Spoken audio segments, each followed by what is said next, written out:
d'un solide partenariat ainsi que la mobilisation des spécialistes de différentes disciplines qui ont accepté de mettre à profit leur science pour faire reculer la maladie et faciliter son contrôle.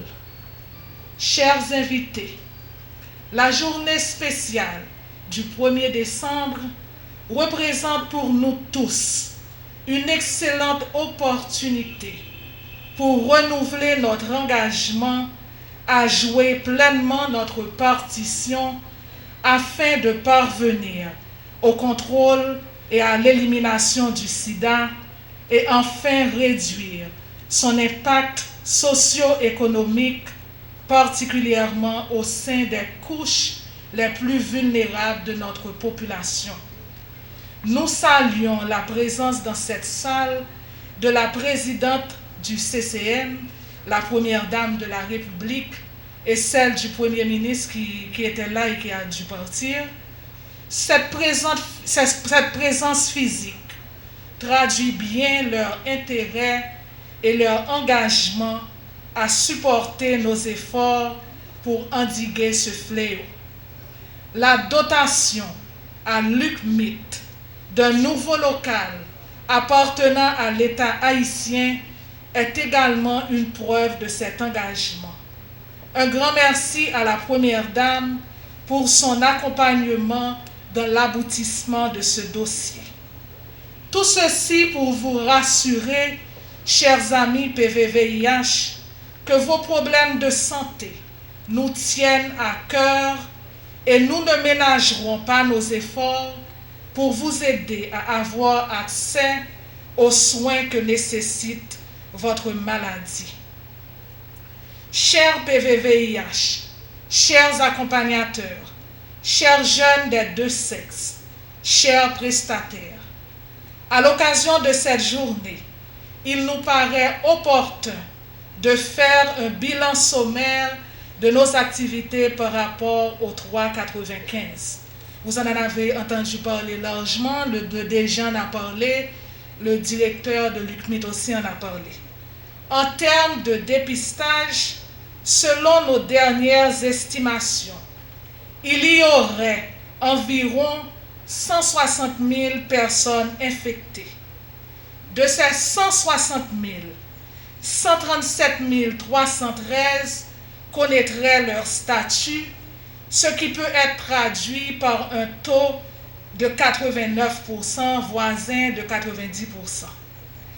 119 692 seraient actifs sous traitement, ce qui nous conduit autour de 79% d'atteinte du deuxième objectif. Le troisième objectif, qui concerne la suppression virale, semble le plus difficile à atteindre, car seulement 82 341 personnes infectées ont une charge virale indétectable, ce qui nous met autour de 57% d'atteinte de cet objectif. Or, un rendez-vous nous attend, celui de l'élimination du VIH d'ici 2030. Ce défi de taille ne pourra être relevé sans la solidarité mondiale et un partage des responsabilités. Nous sommes là au cœur du thème retenu cette année. Les statistiques sanitaires nous révèlent qu'obtenir une charge virale indétectable grâce à une forte adhérence au traitement demeure jusqu'ici une grande faiblesse du programme. Cet objectif dépend de l'attitude responsable de l'infecté et de son partenaire, de l'accès aux services, de la qualité de l'accueil du prestataire de soins, du support de la communauté et de la famille. Ces différents facteurs nous interpellent tous et nous mettent tous face à nos responsabilités. Surtout, ayons en tête que les derniers kilomètres sont très souvent les plus difficiles à parcourir. Posons-nous à chaque instant cette question: que faisons-nous de bien pour l'avancement de cette lutte contre le sida? Pour une réponse positive à cette interrogation, dans ce contexte délicat de COVID-19, un défi de plus, je veux compter sur l'engagement de tous, sur le professionnalisme, le sens de la discipline et le sacrifice de nos professionnels de santé déjà fermement impliqués dans les aspects de prévention, de sensibilisation, de dépistage, de prise en charge et de suivi des cas suspects et des cas confirmés de VIH-Sida. Je vous remercie tous pour vos efforts d'hier, d'aujourd'hui et de demain. Le budget national ne peut répondre seul à l'immensité des besoins et les systèmes de santé intercommuniquent. Ici prend tout son sens la solidarité mondiale. C'est l'occasion pour moi de remercier le support reçu de nos amis de la communauté internationale, en particulier du PEPFAR, des CDC, du Fonds mondial, de la Banque mondiale, et aussi de leur dire que la lutte se poursuit. Avec eux, je demeure persuadé que nous parviendrons dans un proche avenir à vaincre ce virus et ramener la joie dans les familles touchées par cette maladie. Chers invités, je veux quand même vous dire que ces statistiques citées plus haut, loin de nous décourager, doivent au contraire nous forcer à doubler de vigilance et à diversifier nos interventions pour nous rapprocher davantage des PVVIH et de leurs proches. Il s'agit de la journée mondiale du VIH-Sida qui porte au devant de la scène les personnes vivant avec le VIH eux-mêmes ainsi que leurs proches et tous les acteurs, toutes les organisations qui luttent contre cette pandémie. La journée mondiale du sida est aussi l'occasion pour nous de nous souvenir de nos frères et sœurs emportés par ce fléau. Je dédie mes pensées les plus profondes à ces nombreux disparus et à leurs familles encore éplorées par leur disparition, spécialement mon cher cousin Jean-Robert qui nous a laissés trop tôt. En ce 1er décembre, nous devons mettre l'accent sur les nombreuses avancées enregistrées au fil du temps en Haïti dans la prise en charge des PVVIH, de la sensibilisation de la population pour une prise de conscience de l'existence de la maladie et l'application des mesures de protection et de prévention dans la lutte contre la stigmatisation et la marginalisation des PVVIH. Dès son arrivée au début des années 80 dans notre pays, le VIH-Sida n'a cessé d'affecter notre peuple, que ce soit au niveau médical, culturel, social ou économique. Son impact ne se résume pas seulement à l'infection d'une personne, mais il s'est étendu à la famille, à la communauté, au pays. Mesdames, Messieurs, le thème retenu pour cette année 2020, Solidarité mondiale, responsabilité partagée, est un acte de foi pour nous porter à croire en nos capacités pour éliminer le virus du VIH-Sida dans le monde. Pour nous autres Haïtiennes et Haïtiens, ce thème nous offre l'opportunité de raffermir notre foi profonde que le sida peut être éradiqué de notre sol si chacun de nous accepte de consacrer son énergie et entreprendre au quotidien de petites actions capables d'aboutir à l'objectif final de sortir victorieux de ce combat. Le monde, y compris Haïti, commence à enregistrer de nombreux progrès. Il convient en ce sens de rappeler que 40 ans plus tôt, les avancées de l'industrie pharmaceutique dans le domaine sont incontestables. de nouvelles molécules ont été introduites dans la prise en charge du VIH-Sida, au point qu'aujourd'hui, nous pouvons affirmer qu'il devient de plus en plus difficile de perdre la vie à cause du VIH-Sida si la personne s'applique à respecter les consignes et ordonnances des professionnels de santé. Chez nous, en Haïti, le virus est devenu intransmissible et indétectable si les PV-VIH vraiment résilients et réguliers dans le suivi du traitement.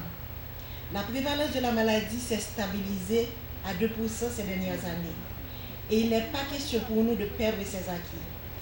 Les personnes porteuses du virus sont acceptées au sein de leur communauté et reçoivent une assistance psychologique appropriée en plus de l'accès gratuit aux ARV qui leur est garanti. Les femmes enceintes et porteuses du virus ont la possibilité de disposer de plateaux techniques qui leur permet d'épargner leur nouveau-né de cette maladie et de se soigner une fois leur grossesse parvenue à terme. Il faut souligner que l'arrivée de la pandémie du coronavirus dans notre pays en mars dernier a fait des PV-VIH l'une des catégories les plus vulnérables à surveiller dans le pays. Encore une fois, notre résilience s'est manifestée à travers l'engagement de nos professionnels de santé, de nos instances sanitaires en collaboration avec le ministère de la Santé publique et de la population et notre capacité intrinsèque à surmonter les difficultés. Le défi était de taille. Tout en étant solidaires et unis, nous y avons apporté une réponse qui témoigne de notre vigilance et de notre souci de lutter sans relâche pour nous épargner le pire. Nous avons tous de commun accord répondu présent encore une fois au rendez-vous. Tout ceci pour vous dire, mes chers amis, qu'aucun groupe n'est laissé de côté quand il s'agit de faire face à des crises sanitaires. Depuis toujours, les PV-VIH et leurs proches ont fait l'objet de toute notre attention. C'est pourquoi, en tant que mère de famille et épouse du Père de la Nation, je ne retiens nullement mes efforts à m'impliquer dans la lutte pour l'éradication du VIH-Sida dans notre pays. À chaque fois qu'il m'arrive de consulter les rapports d'activité concernant l'évolution de la maladie, je m'y sens concernée personnellement de constater qu'il existe encore de nombreux patients qui, pour une raison ou une autre, ont été obligés d'abandonner les suivis médicaux. Je ne peux cesser de m'interroger sur les vraies raisons qui sont dans la majeure partie du temps d'ordre économique et je me dis qu'il est de mon devoir et du vôtre d'agir pour changer la donne. Quelles stratégies pourrons-nous utiliser afin de fidéliser les PV-VIH qui sont obligés de migrer ailleurs en quête de mieux-être? Comment les agents de santé communautaire polyvalents peuvent-ils se rapprocher de ces patients afin de les pousser à utiliser le système de référence du MSPP pour disposer de leurs médicaments et ceci dans un lieu le plus proche possible de leur domicile? Comment rationaliser l'intervention des associations de PV-VIH pour les porter à encadrer davantage leurs membres et éviter toute rupture de stock de médicaments?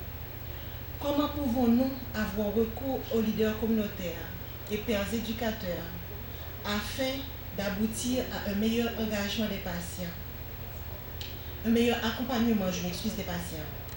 Toutes ces interrogations doivent nous porter à comprendre l'importance de notre contribution dans le rôle de la circulation du virus sur le territoire.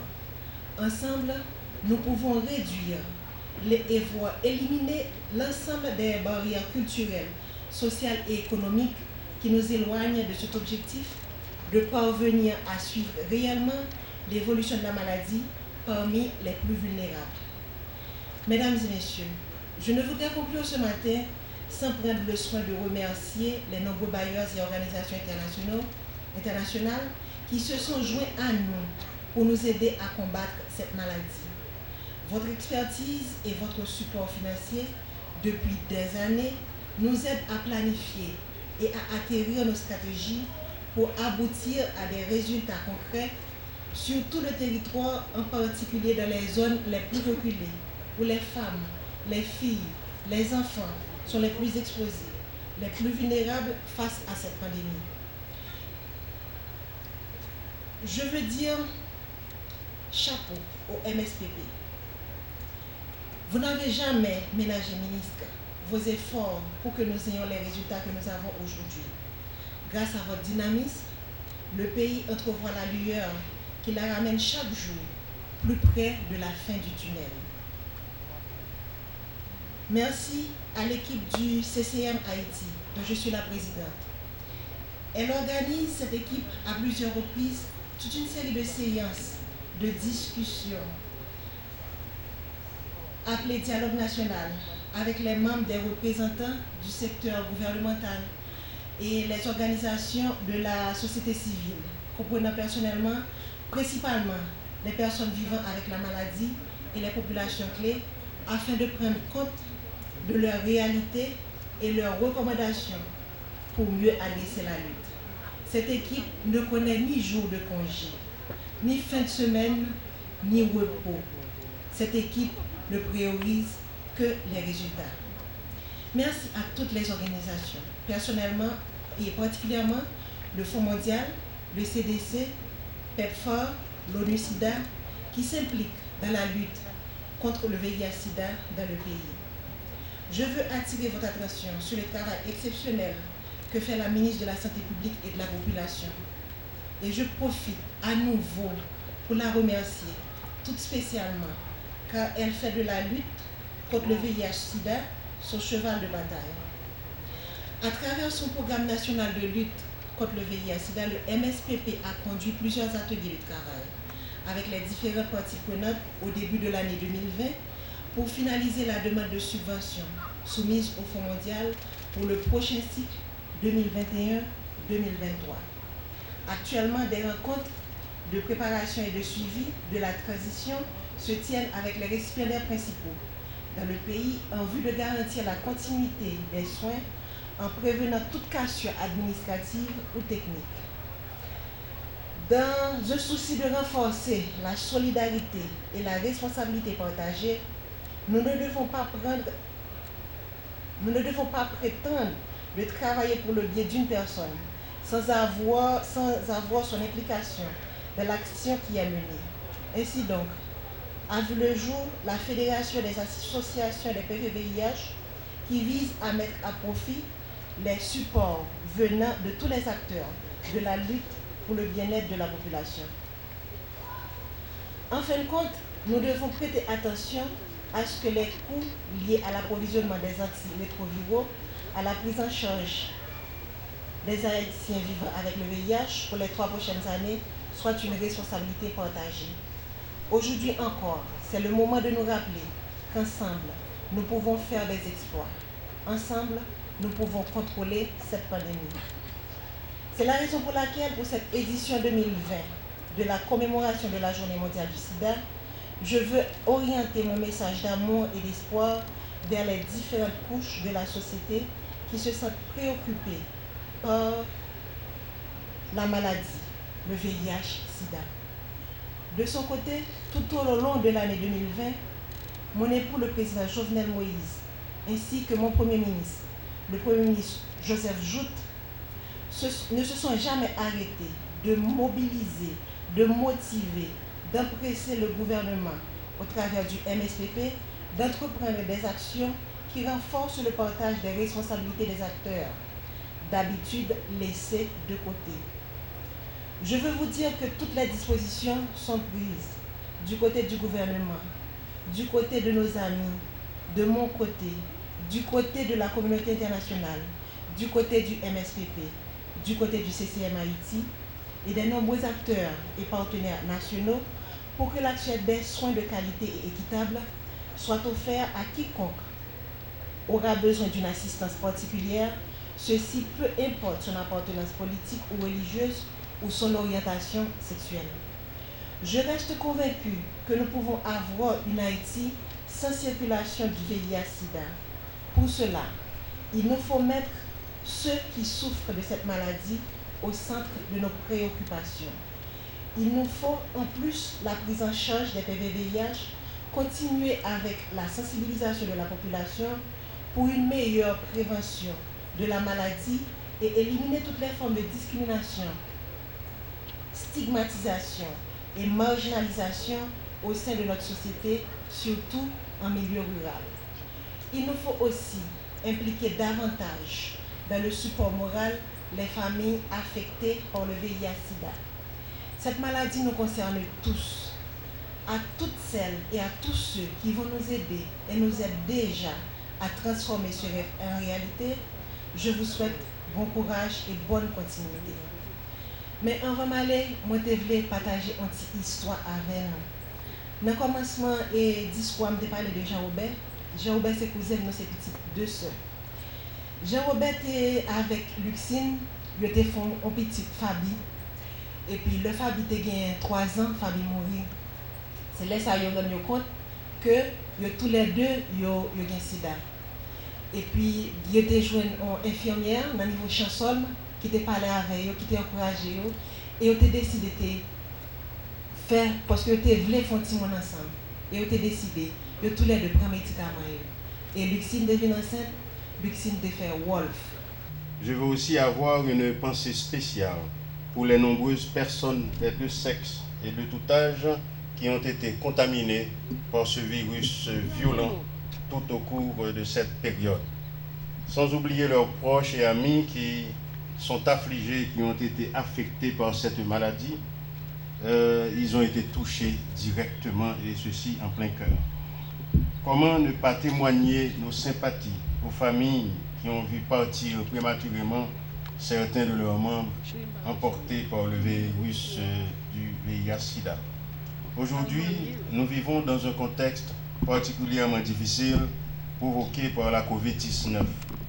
Et si, à cette date, notre pays n'a pas été frappé de façon spectaculaire en termes de nombre de cas de contamination et de décès, c'est grâce à l'action conjuguée de toutes les couches de notre société ainsi que de mon gouvernement dans toutes ses composantes, à commencer par le président de la République, passer par la première dame qui est amoureuse de ce secteur santé, avec notre ministre et le directeur général qui a rempli pratiquement 2 rôles, non seulement comme directeur général, mais comme coprésident avec notre fameux docteur Pape qui se cache derrière un arbre.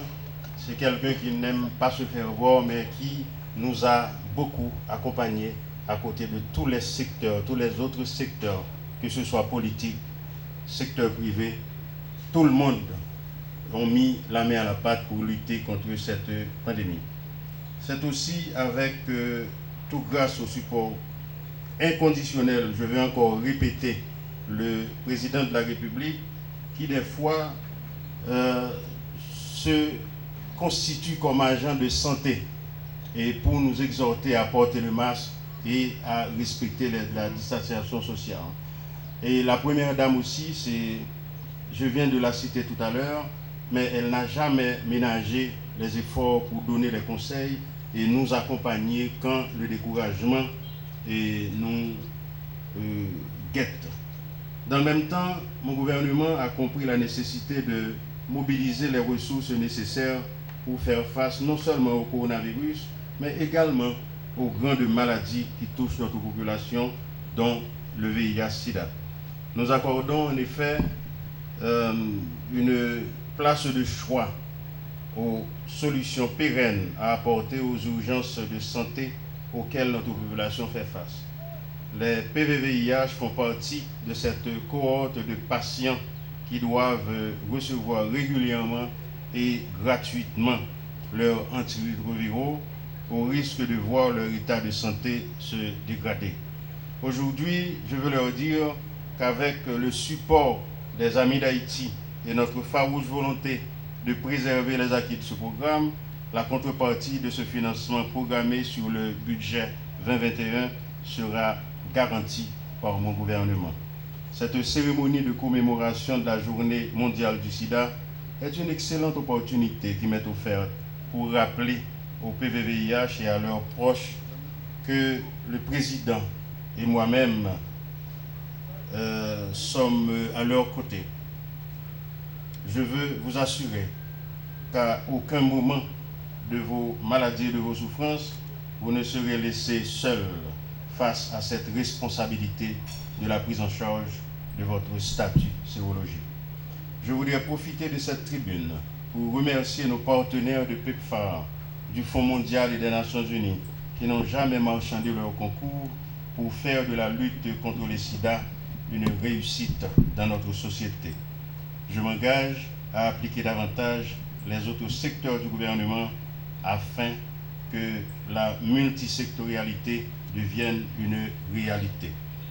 J'encourage le secteur privé à s'investir de plus en plus avec nous dans cette lutte qui doit être celle de tous les Haïtiens. Vive la solidarité mondiale axée sur une véritable responsabilité partagée, comme l'indique si bien le thème retenu pour cette année.